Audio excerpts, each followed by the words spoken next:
I am delighted that tonight we are having our very own Elizabeth Hodges as our presenter.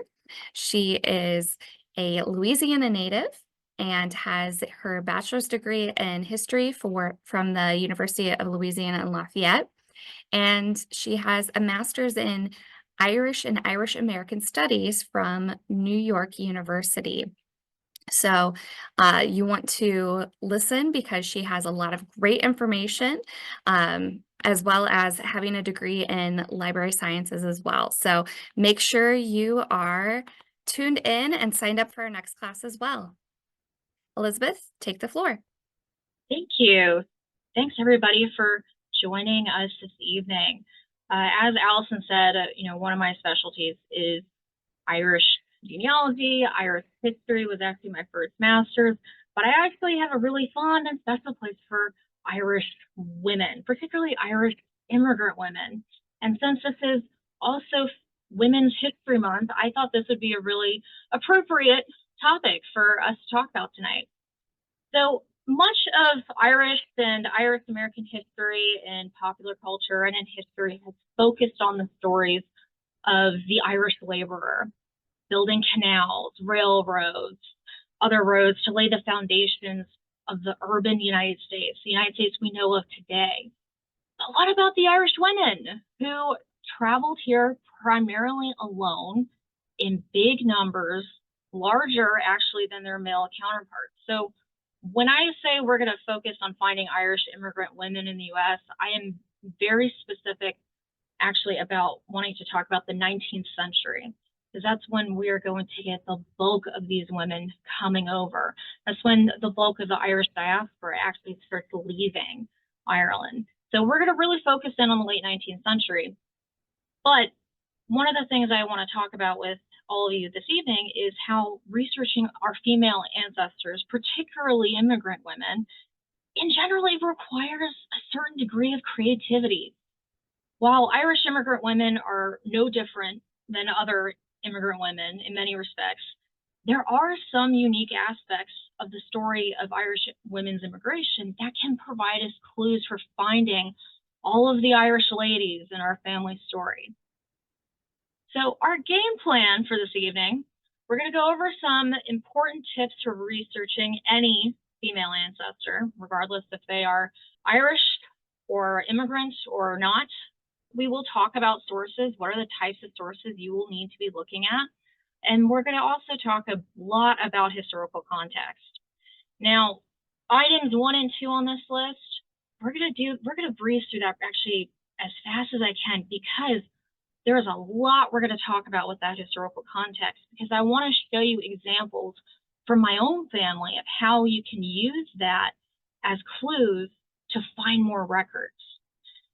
Putting yourselves in the shoes of our ancestors, even if we can't get inside of their heads, which is what most of us probably want to do, it adds flavor and color to their story, but it can also just help us find more clues when we feel like we've really hit a dead end.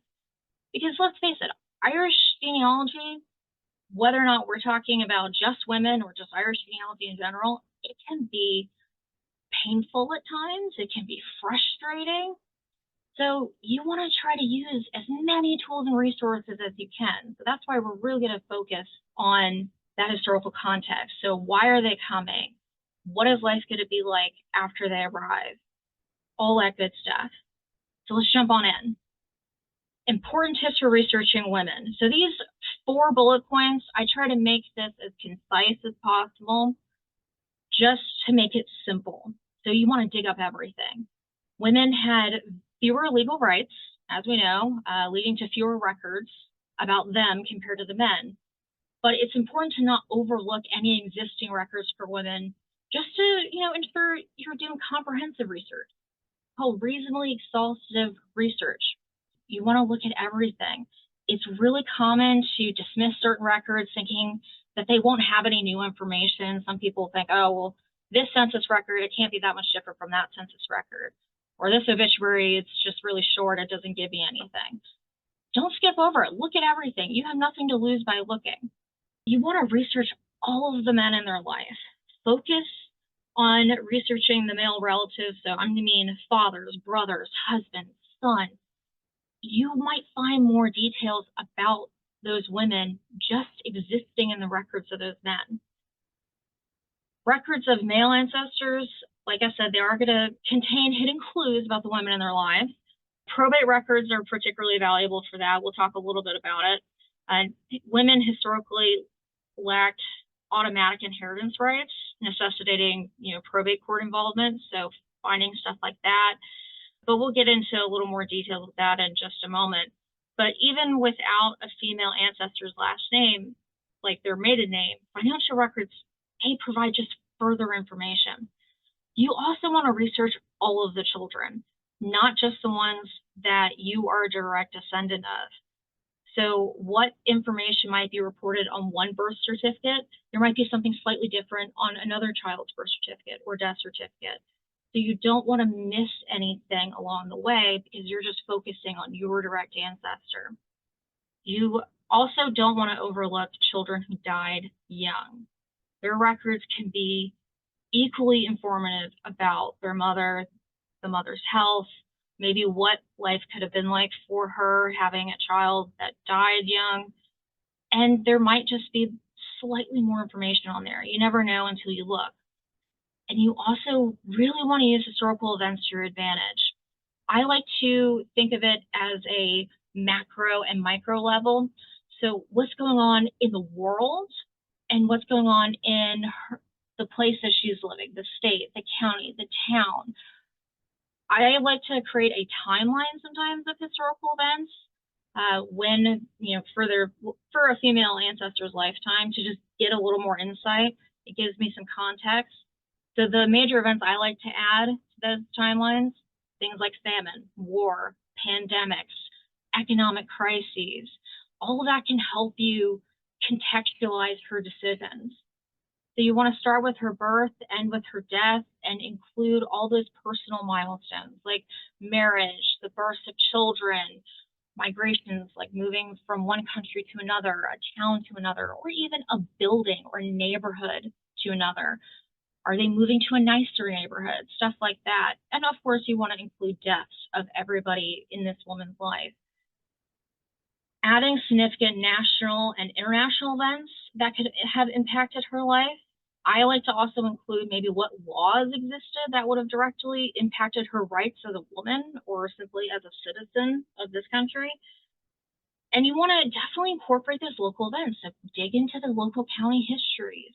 A lot of those you can find online in Internet Archive. You can find some here at the Genealogy Center. I have a lot of resources in that handout. So any resources you think, oh, she's not talking about it more, take a look in the handout. There's probably links in there that you can use. Now, these are some of the types of records you should be looking for, regardless if we're talking about Irish women or not, but these are the things you should be looking for regarding finding women or immigrant women. This is not a comprehensive list by any means, but it's meant to kind of get you started. So I'm going to show you some examples of each of these pretty quickly. Passenger list, this is pretty straightforward, but I wanted to show you kind of an interesting example of keeping historical events in mind when you're looking at records. So my great-grandmother, Margaret McCann, who was actually on the previous slide, I forgot to point her out, she immigrated in 1916, specifically in October of 1916. So here she is right here. Maggie McCann, she was 26 years old when she immigrated. At the time when she left Ireland, she was working as a domestic servant in Dublin. Now, for anyone who knows anything about modern Irish history, 1916 is a really, really important year. It's when the Easter Rising happens. Now, when that happened, the aftermath was pretty ugly in Dublin. It was not favorable at the time, by the Irish people. There was no cheering for the Easter Rising. And Dublin was frankly burning. It was not a nice place to live. At this point, my great-grandfather, Samuel Nevin Hodges, he was courting Maggie McCann. They weren't married yet, but they were sweet on each other, as they would say. So he worked for United Fruit Company, which would go from Ireland all the way down to South America, stop in New Orleans, stop in New York. And when he got down to New Orleans after going down to South America for a minute, that's when he realized he probably got word by that point about the Easter Rising, and he decided he didn't want to go back to Ireland. So he sends her a letter back saying, I'm staying in New Orleans. You know, here's the money, here's a boat ticket. Come join me here. It'll be grand. There are a couple things I want to point out here. Some of that story about him paying for her to come over and that they were engaged and all that good stuff, we can actually prove some of that lore in this record. So this column is actually talking about where she is from. So Ballsbridge, which is in Enniskillen, which is in County Fermanagh, says what cottage, which actually helped us find the cottage. It still exists, which is awesome. It says the names of her parents.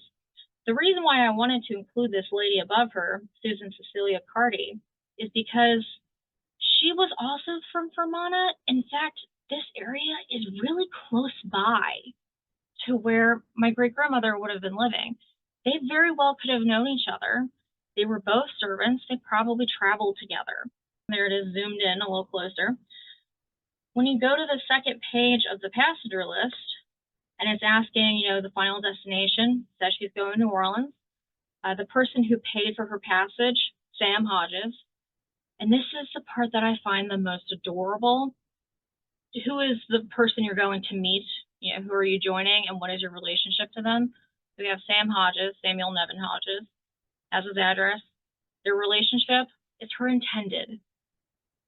I just find that really adorable, but also these are all just little tiny breadcrumbs. So when you are looking at records that our women are in, you want to pick apart every piece of it to get as much information as you can to fill in this story, while also adding in what are some of the causes for this person doing the things that they're doing. So that's why that historical context is really important. Another thing on that, it also says where she was born. Just because they are from a certain place on that first page of the passenger list doesn't necessarily mean that they're born there. So always check both just to be sure. Newspapers will always be a researcher's best friend.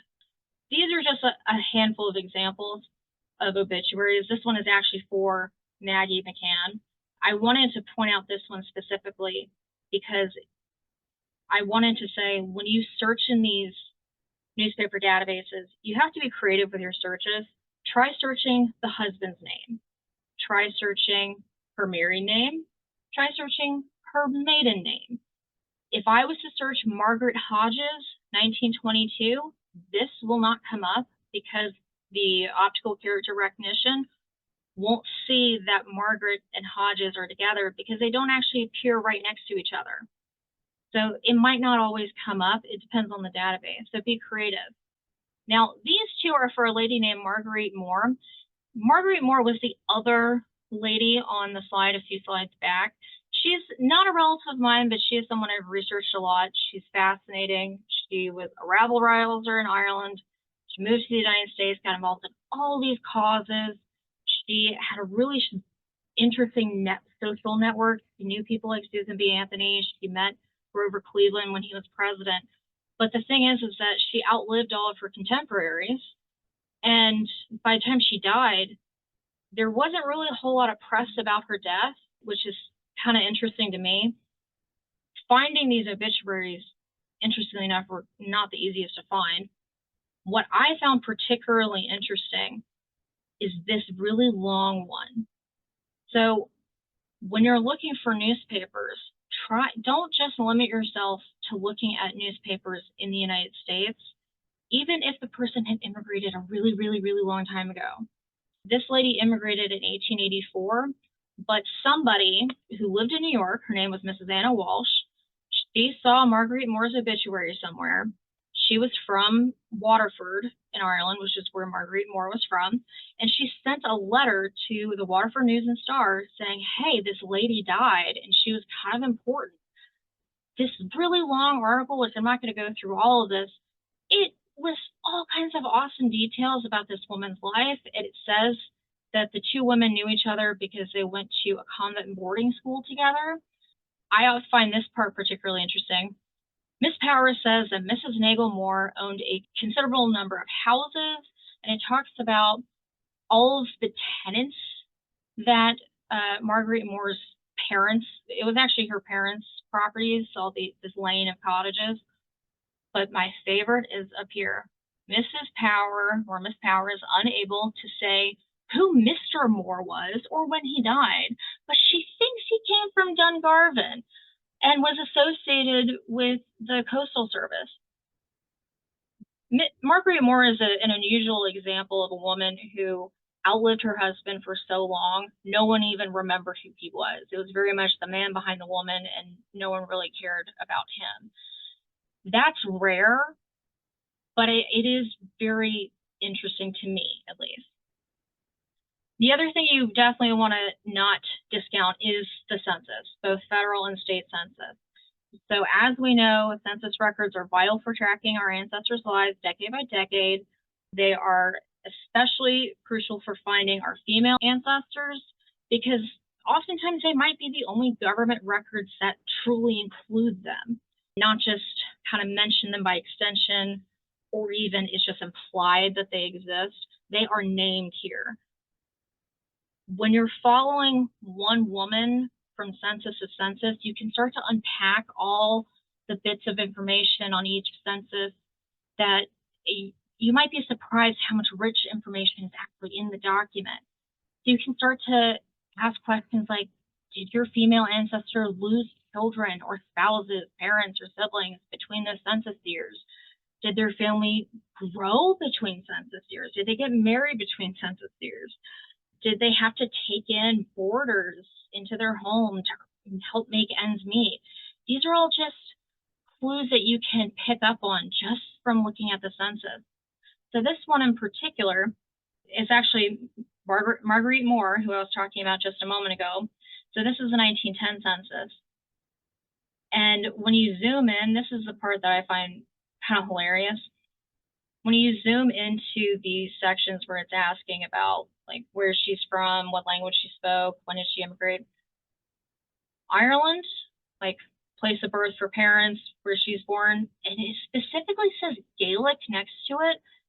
I had not seen that on the 1910 census before. I thought it was a little unusual. I also noticed that she was on this page. This is the only Irish family. So Marguerite, she's living with her daughter Philomena, her other daughter Margaret, and her son Thomas. Her husband would have died before they immigrated in 1884. So you have a single mother of adult children. These are the only Irish people, I think, in their building. I had to go look through several pages just to find another Irish family to see, is this just something this particular enumerator wanted to write in, or did Marguerite Moore insist, no, I am Irish Gaelic, even though what I know about this lady, she wouldn't have been speaking Irish. That wouldn't have been her first language. It would have been English. So when I eventually found another family, you can see the wife,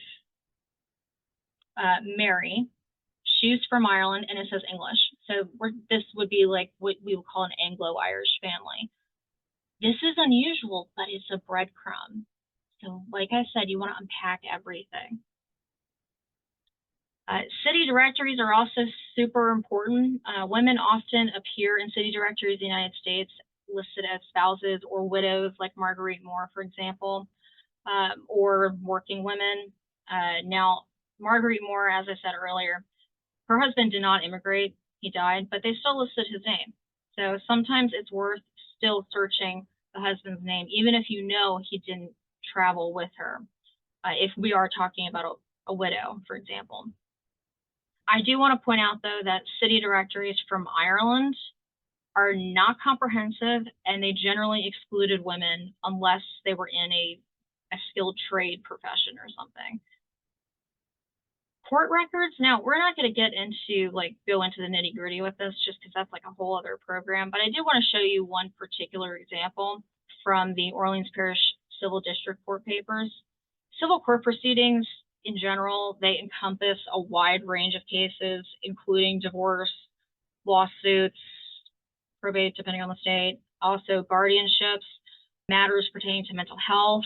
In legal documents that involve women, it's really important to pay attention to how they're represented.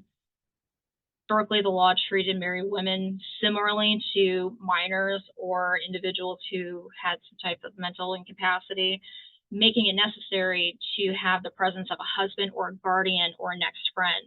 So even if, like, say the husband dies, you know the wife is alive, and there are some kids, and you're thinking, oh, well, there wouldn't be a guardianship situation. Look anyway. You're going to want to look. That's why it's really important to study the men in order to find the women. So this example right here, this is from the Succession of Robert J. Maloney. Louisiana has, clown world laws, as I like to joke. So they called probate succession for context. So Richard Maloney, he died. Now this record, I mean, I kind of found this by accident, and it was a gold mine of information for the women in this man's life. So when he died in 1920, this makes a point of saying that his wife, Julia Maloney, she had already died, and she died intestate in New Orleans in 1904. Considering the fact that this woman may or may not have had a death certificate, this could be the only record showing her death, unless we were to find a burial record. So when you're having trouble figuring out when a woman died and she died before her husband, things like this can help answer those questions. Now, Richard Maloney, he had two kids, Mary and Robert. Mary, this record is her getting the inheritance. So she was trying to become the sole inheritor of her father's estate. So her brother was relinquishing his right to succession. So that's basically what this is. And it's also just saying, how much she's going to get. But all that information, this is not a record about Mary. This was a record about her father. So that's why you want to dig into those. Voter registration and poll taxes. So understanding the voting requirements in places where your female ancestors lived, it is pretty important. It's important to understand the laws and examine the laws that will impact their conditions in their communities. So did women in their state gain the right to vote before the 19th Amendment was ratified?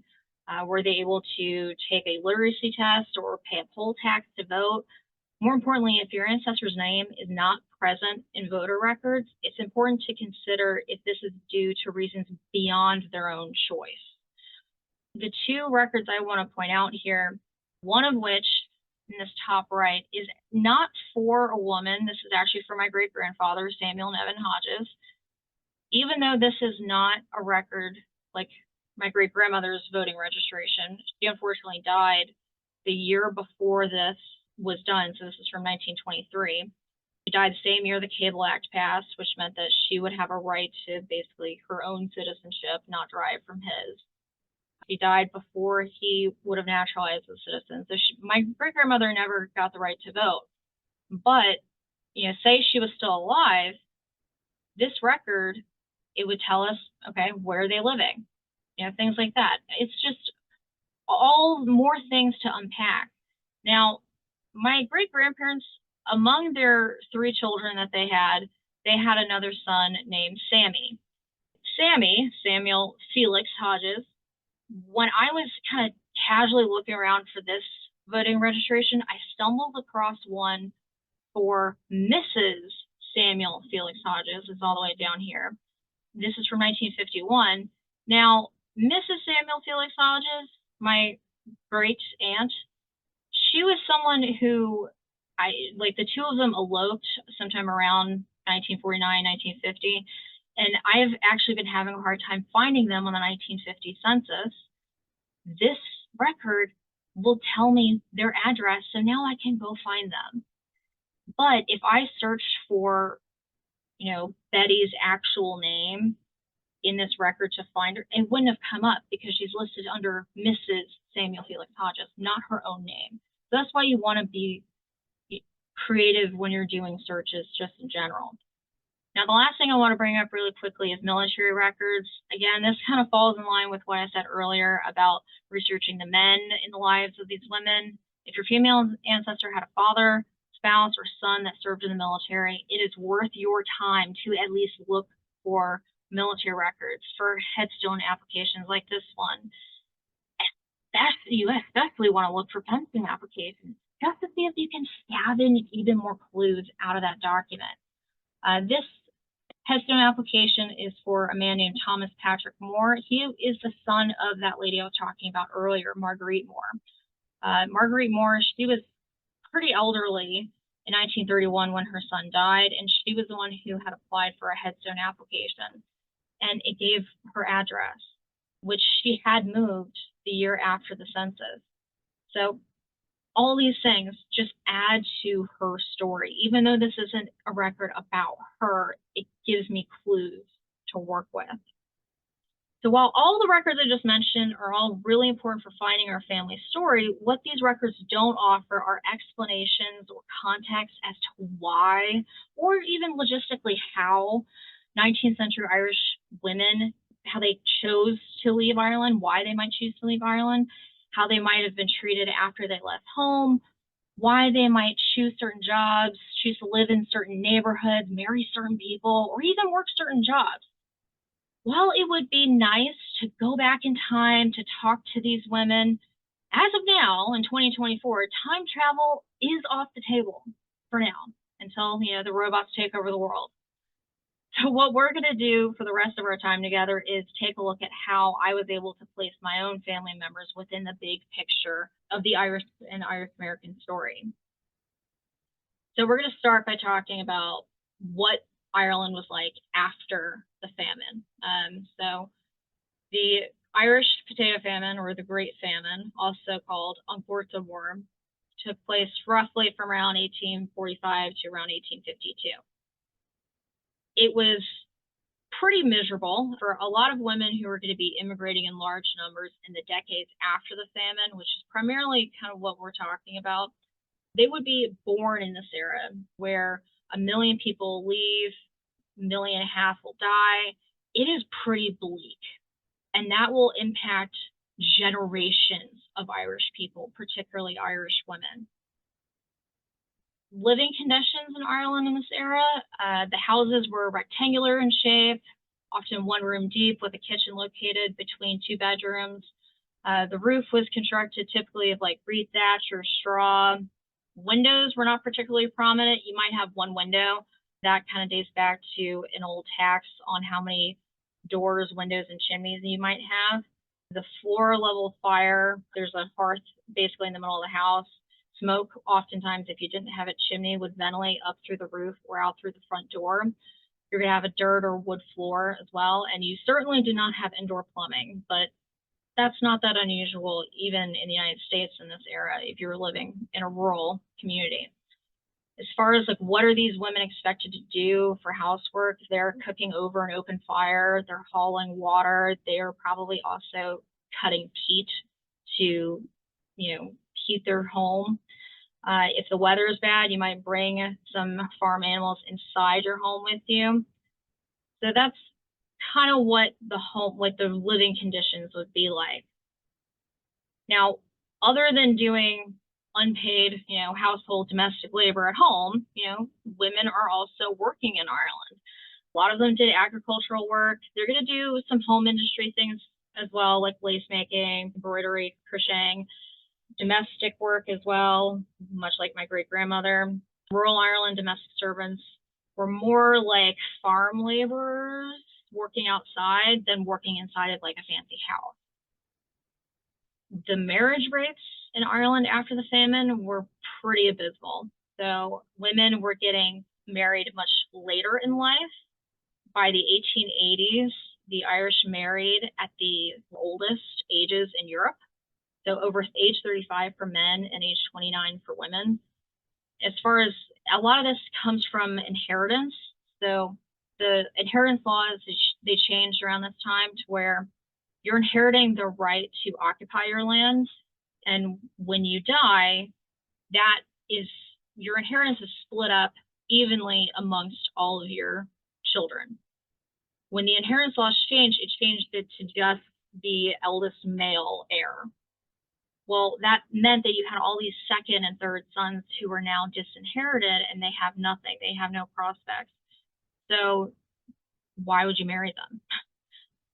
Fewer and fewer people were choosing to get married. By 1881, only a third of the descendants of the famine Irish generation were married, which is pretty extreme. You also still had a dowry system, and the dowries were expensive. These were arranged marriages, typically through a matchmaker. You're exchanging money or land or cattle. In the 1880s, though, a dowry amounted to 10 to 12 years worth of rent for land. That's a lot of money. So without a dowry, an Irish girl, she couldn't marry, so she would become a spinster. That's not a great outlook on life, to be, basically told you will be financially dependent, like, on your older siblings for the rest of your life. So it was often cheaper and just better to just ship your daughters off to the United States. And that's what they did. So in really, really big numbers, you're going to send your daughters who are unmarried alone to the US in the hopes that they'll find work and send money back, or maybe find a rich American husband. Between 1851 and 1901, over 3 million people, most of which Catholic, immigrated to Canada, the United States, and Australia. By the end of the 19th century, nearly 90% of all Irish female immigrants were between the ages of 15 and 35, and they were single. In this era, they're going to make up like around 52% of all Irish people leaving.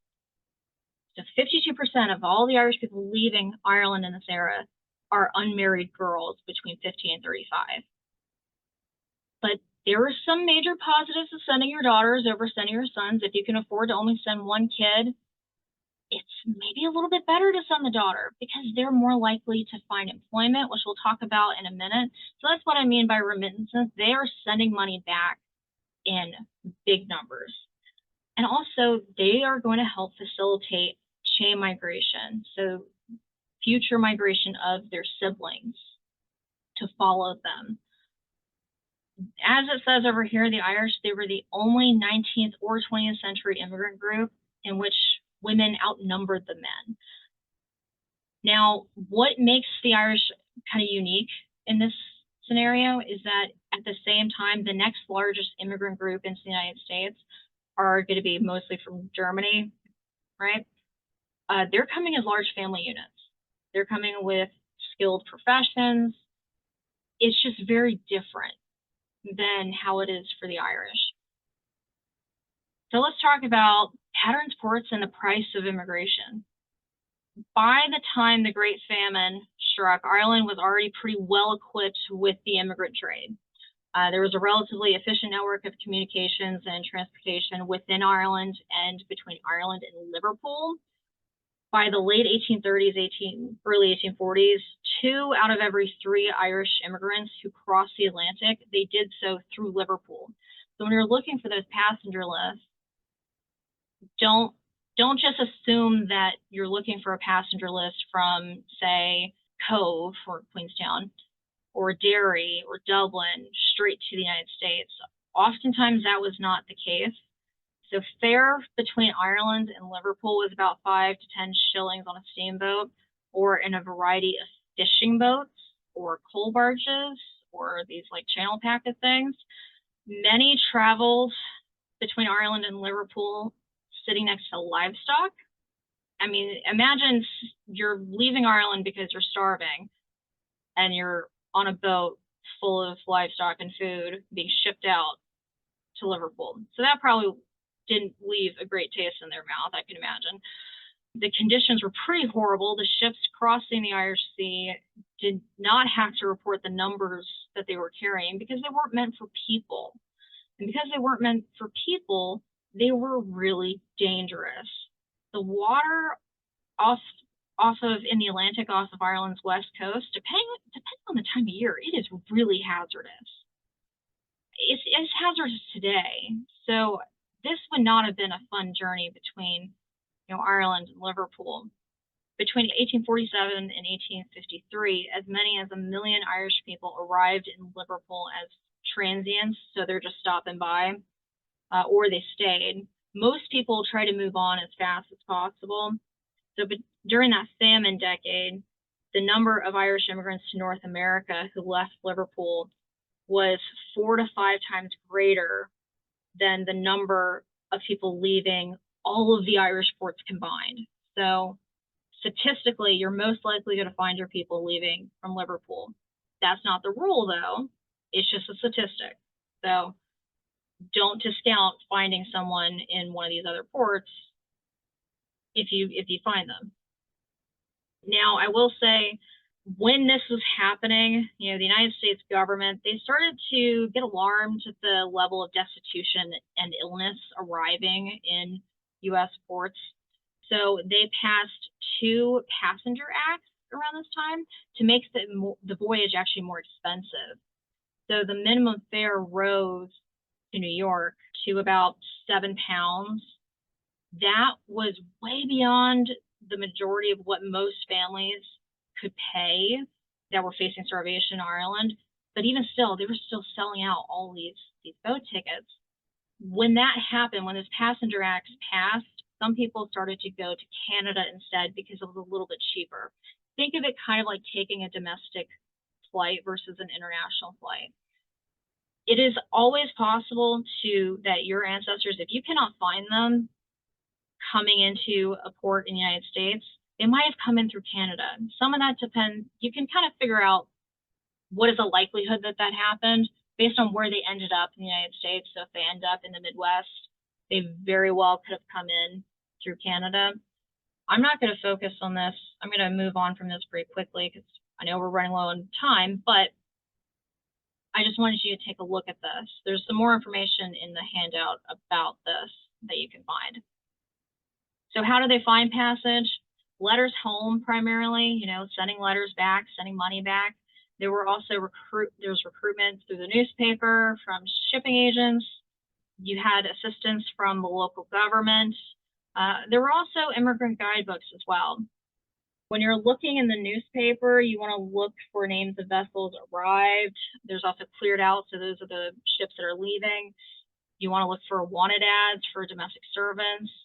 These are just a few of the newspapers to start with, many of which you can find on in the British Newspaper Archive, which is also part of Find My Past.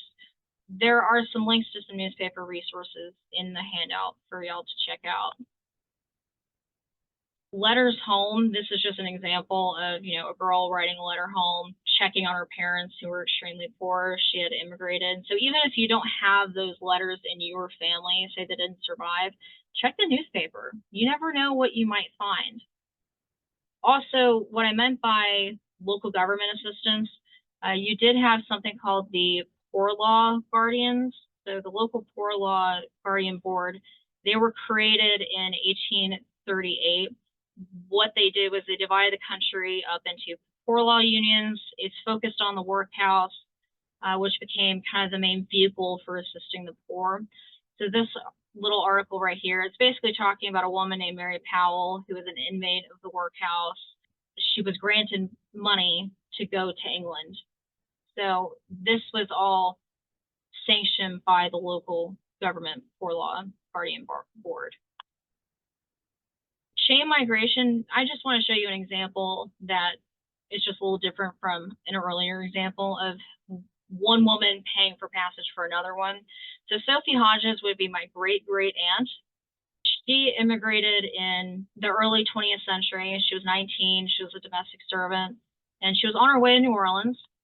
The person who paid for her passage was her mother. Ironically enough, when her mother immigrated to New Orleans, she had abandoned Sophie and my great-grandfather in an industrial school in Dublin. It lists her mother, Mrs. Brandt, so she had remarried, and it lists her address in New Orleans. So this is just an example of how, one person immigrates, a couple years might go by, and then you might find the next person immigrating as well. Now, just because statistically most Irish immigrant women are immigrating alone there are exceptions to those statistics. So this would be my second great grandmother, Elizabeth Sennett, and her mother, Anna Siggins. So they would have immigrated in the 1860s, and they immigrated as one big family unit. So they got on the Harvest Queen, which left from Liverpool in 1865. You have Henry Sennett, Anna, and then you have my second great grandmother, Elizabeth. They had to leave as a big family unit. Well, one, I think they had the money to do it based on what we know of their life after they immigrated. But I think they kind of had to leave because Henry was not getting along with his neighbor, and there was a lot of court cases about it, and he eventually lit his neighbor's roof on fire. So I think they had to leave the country. So this is just an example of, even if you think, oh, she traveled alone, double check and see, maybe not. There are always exceptions to those statistics. As far as what did they do after they immigrated, as far as types of work, laundry, lace making, factory work, taking in boarders for extra income. A lot of people did domestic service. How did they find it? A lot of it was word of mouth. You'll get that from church. You'll get that just from within your building. If you're living in a building with a lot of other Irish people, which oftentimes they choose to do. And then the Catholic Church would help people as well. We're going to talk really quickly about domestic service just because it's something that a lot of people had to do, but there were pros and cons to it. Pros would be you're exposed to the American upper middle class. You have money that is your money, that is not controlled by your father, not controlled by your siblings. You can do what you want. You can send it back to Ireland to your parents, or you can go, use it for yourself. But it was physically strenuous work, and people were not the nicest to you. So there are pros and cons to any kind of work, but domestic service did have some challenges. This is from the Immigrant Savings Bank, which I don't think I'm going to get time to talk to you about tonight. But basically, these women are using the Immigrant Savings Bank to send money back to Ireland. This is just indicative of just how much discrimination we're talking about. Yeah, the Irish women are more likely to get work than the Irish men, just because the demand for domestic servant was much higher than the discrimination itself, mainly because American women didn't want to do this work. But you're still going to see a lot of, no Irish can apply, only looking for a German girl, a Swede, or a Norwegian, that type of a thing. You're also going to have, people sharing some really nasty opinions of these women, saying, this example, there was an ex-lady's maid who referred to the Irish domestic servant as dirty creatures, saying that the president needed to annex Hawaii and send them back, like ship them off to Hawaii so they could all be together. It's just really kind of horrible stuff. But this is the type of thing that they'd have to read about on a daily basis, right? This is what their day-to-day life might look like. But some women are going to fight back, like this lady, who essentially said there are good servants and bad servants of every nationality, just like there are good mistresses and bad mistresses. But she makes a point of saying that she just wished that people would remember that they are human beings, right? Political climate definitely provides context, and you don't want to forget about that. These two clippings, they're basically saying that after the New York City Directories in 1863, there was apparently a concern that the Irish domestic servants will burn down the houses of their employers. So that would affect how much work these women are able to find. As far as marriage in the United States, after immigration, that does change. So some women are finding husbands, after they arrive. They're improving, but they're still lower than the other immigrant groups in this era. The age decreased, but it's still higher than other immigrant groups. It's not uncommon for an Irish American family to include a handful of aunts, uncles, brothers, or sisters who are unmarried. I can think of both for myself and my husband. Usually within each generation where you have like 3 to 4 children, there's often one child in each generation that either became a nun or a priest or just like never married. Oftentimes Irish people, they're not just going to marry other Irish people, but they're going to try to find Irish people from the same place in Ireland, just because Ireland's a small place doesn't mean that they all get along. Also, there was a certain amount of distaste for marriage across different ethnic groups. So just because Irish people and Italian people are oftentimes Catholic, that does not mean that that's an acceptable marriage. And oftentimes those marriages, when they would happen, would cause a lot of drama. So I just want to show you kind of one example. So this is my husband's great grandparents, Honora Murphy and John Griffin. They got married in 1881 in New York. You can find a lot of marriages for New York, the Catholic marriages, and Find My Past. It says what parish they went to. Now, what I like to do, I like to look at maps because I want to look at the big context. Where are they living? Where are they going to church? So this area in Lower Manhattan, it was very much an immigrant community, very Irish. The conditions of this area were not great. The tenements were in this part of Manhattan were not great in this time period. You're not going to have indoor plumbing. You're going to have issues with things like cholera. It was not a good time, but it does give you context as to, what's around them. Are there stores around them? Are there schools around them? So you can use things like this to help just paint a bigger picture. One generation later, Honora Murphy's daughter, Helen Griffin, she's getting married to George Wells, and they're still going to St. Peter's. That's where she got married, and they're living on Rector Street. That's in the same neighborhood. They stayed in that neighborhood for 3 generations before they eventually moved to a better neighborhood. You're also going to have other support systems in place as well that people are going to utilize beyond just family, especially if you didn't have any other family when you arrived. So you're going to have your neighbors and your friends to help you.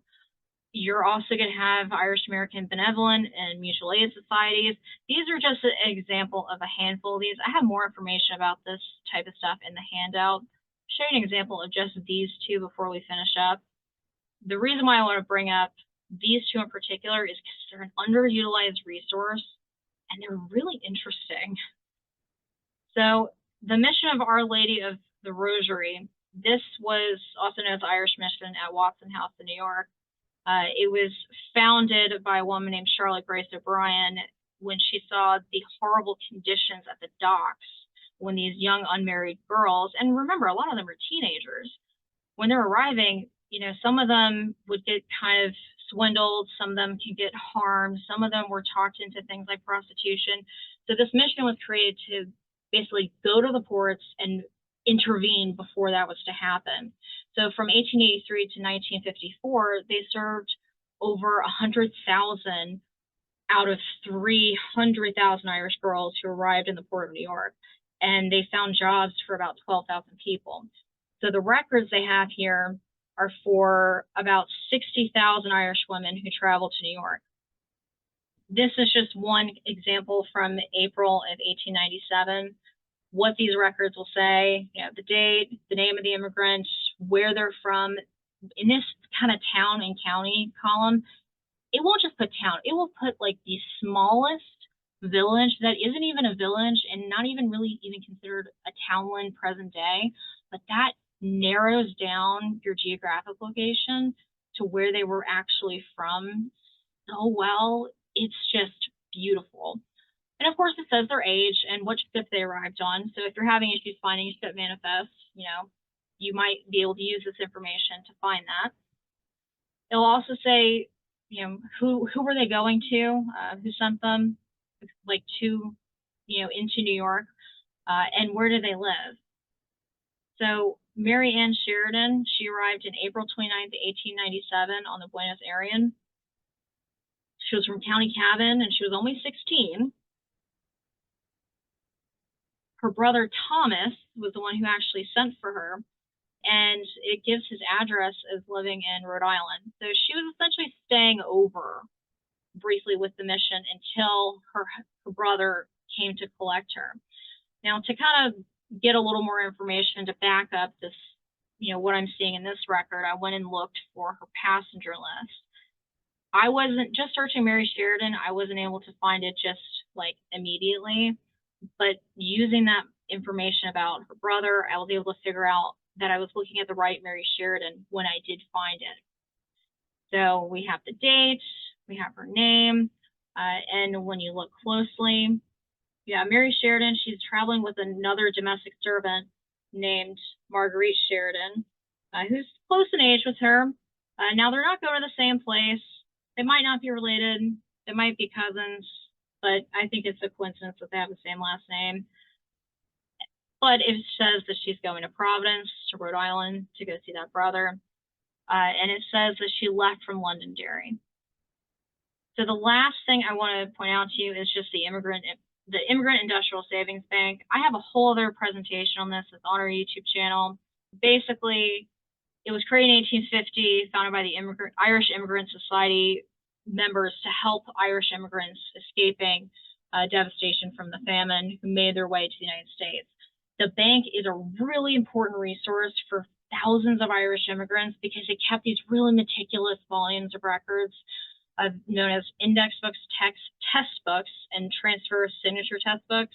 Basically, they're kind of like security questions to like get into your bank account.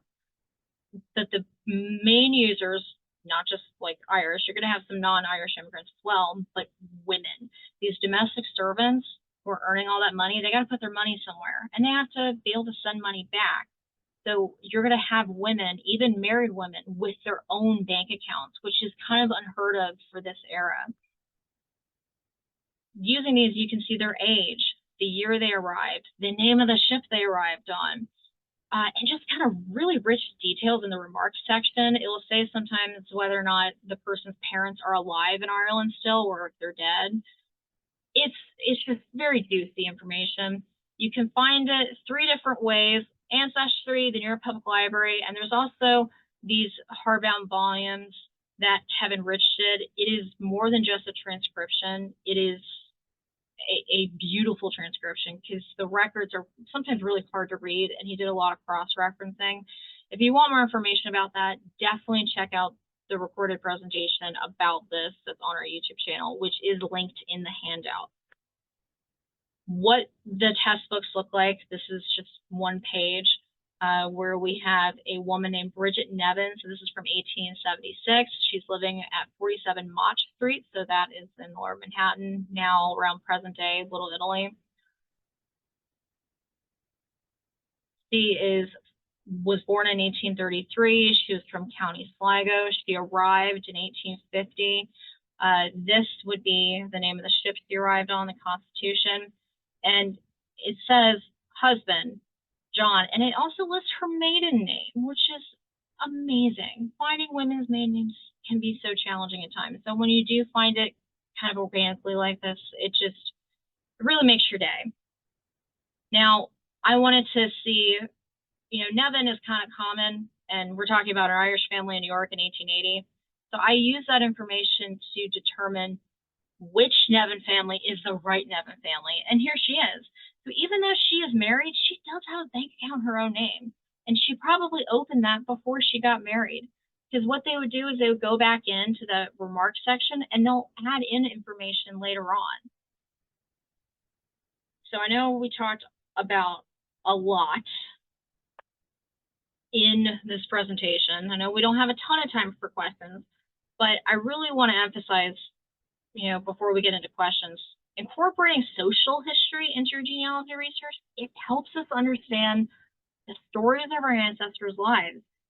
If we understand a little bit about the world our family was living in, we can see their names on records and we can begin to understand how they made their life decisions, such as immigration, the work they did, or who they married.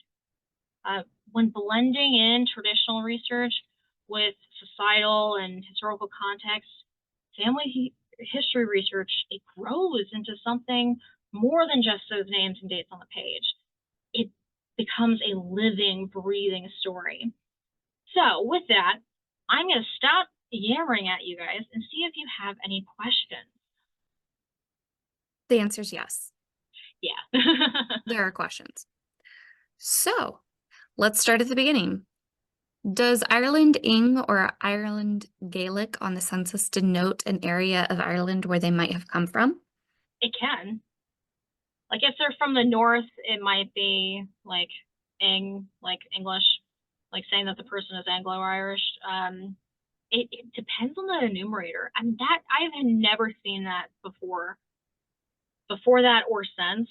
I think that particular enumerator, I have to, I ought to double check and look at that person's name and see, was that person Irish? Because Irish people can be really picky about the whole I am Anglo-Irish or I am Irish. Like Hodges is an Anglo-Irish name. Unfortunately, like my non-Anglo-Irish family kind of married into this English family, but people are picky. So it can kind of depend, but it's hard to say. Someone's asking about immigrants who immigrated pre-1875. Do you have any good resources or something you could point them to? A lot of the stuff I talked about, just in general for this presentation, they will apply to before 1875 as well. I have in the handout a very long list of links to like all the different passenger lists for all the major ports in the United States. So like New York, Baltimore, Boston, and New Orleans. I also have some stuff in there about Canadian passenger lists. So that is like a place to start for things like passenger lists, but still look at, if you're trying to pop the pond back, you've got to do the work here first in order to get back. So that's why I say you look at the records for everybody.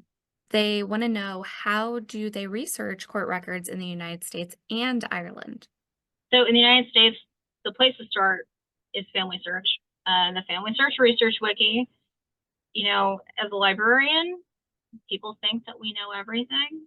We don't. We're just really good at Googling and searching for things. So the Family Search Research Wiki is like kind of the place to start to see what records might exist. Also going into the Family Search catalog, which I did not show, which I don't think we have time for me to show it, but if you go to, on Family Search, don't search records, go to catalog and put in the county where they were living, you should be able to see digitized microfilm in there based on, record category. It looks like vital records, probate, stuff like that. So that's what I do for the United States.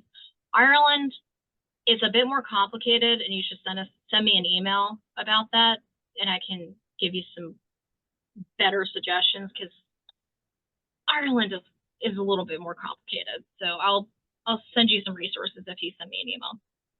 Okay, would the Benevolent Society and Aids for Immigrant Irish Women be based more for Catholic immigration and acceptable for a non-Catholic to be allowed to use their services? Like the Irish Immigrant Aid Society, you're going to have people using the Immigrant Savings Bank, which does still exist today, who are Catholic and non-Catholic, and you're going to have people who are also not Irish using that bank as well. I think somebody posted in the chat saying that they didn't see the link in the handout for that presentation. I think it's in there. If it's not, send us an email and I'll send you a link to it. And in the description of that is the handout for that program as well. Now, regarding the mission, that was actually Charlotte O'Brien.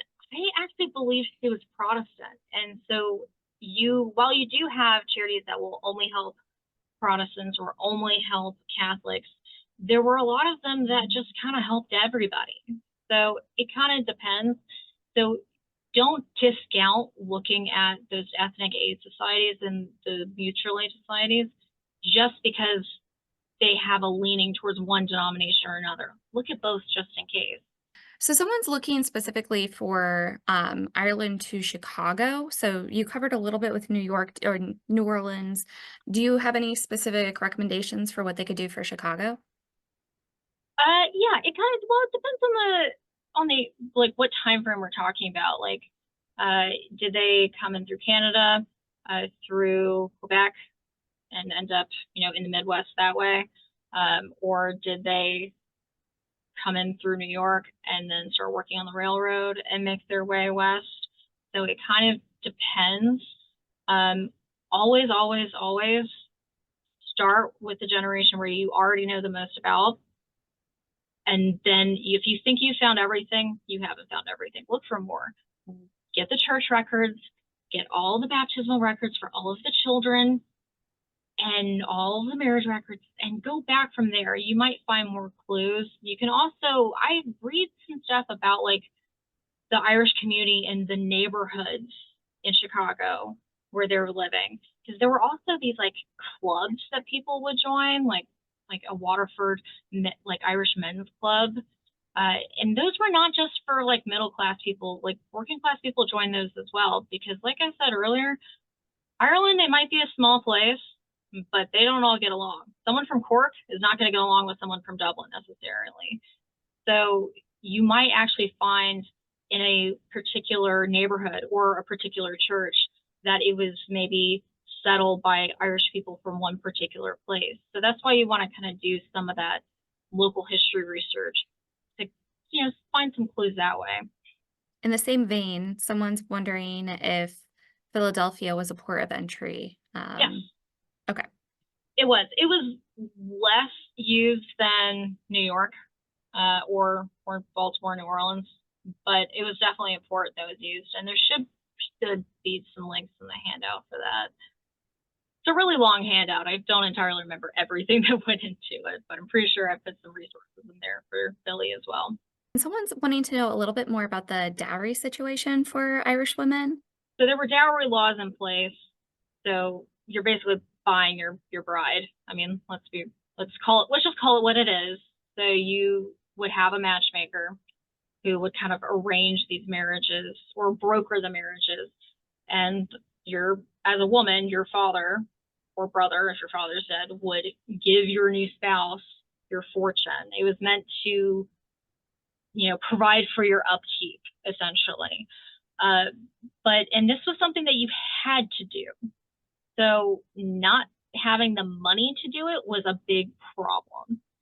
So it was often cheaper to just ship your daughter, across the pond and hope that she'll meet a nice, rich American husband to save the entire family out of poverty. Or just that they'll send money back.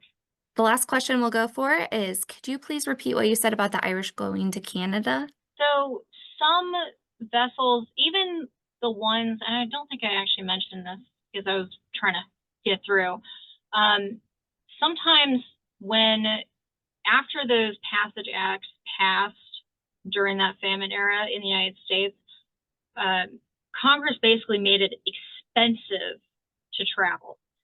So it became a little bit cheaper to start going in through Canada at a certain point.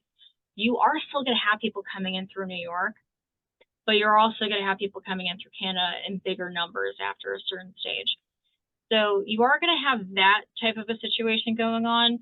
The reason why it's, going to be cheaper to go to Canada, other than, the U.S. Congress didn't want all these poor Irish people coming in, is because Canada is part of the British Empire at this point. So that's what I meant by it's like taking a domestic flight versus an international flight. Another thing is that even if the boat ended up in New York, sometimes they would briefly touch down in Nova Scotia or New Brunswick before sailing on to New York. But most U.S. bound immigrants disembarked in Canada before making their way south across the border. The problem is that, we don't get border crossing like records until the end of the 19th century. So if it's before, you're kind of out of luck. But yeah, the whole Canada situation is frustrating. But that's essentially kind of what I was trying to get at. Well, if you want a copy of the chat, please email us, genealogy@acpl.info. If you have additional questions for Elizabeth, please email genealogy@acpl.info. Or if you have a general question that we can help you with, again, same email address. So thank you, Elizabeth, for a wonderful presentation, and thank you all for joining us this evening. Have a good evening. Bye.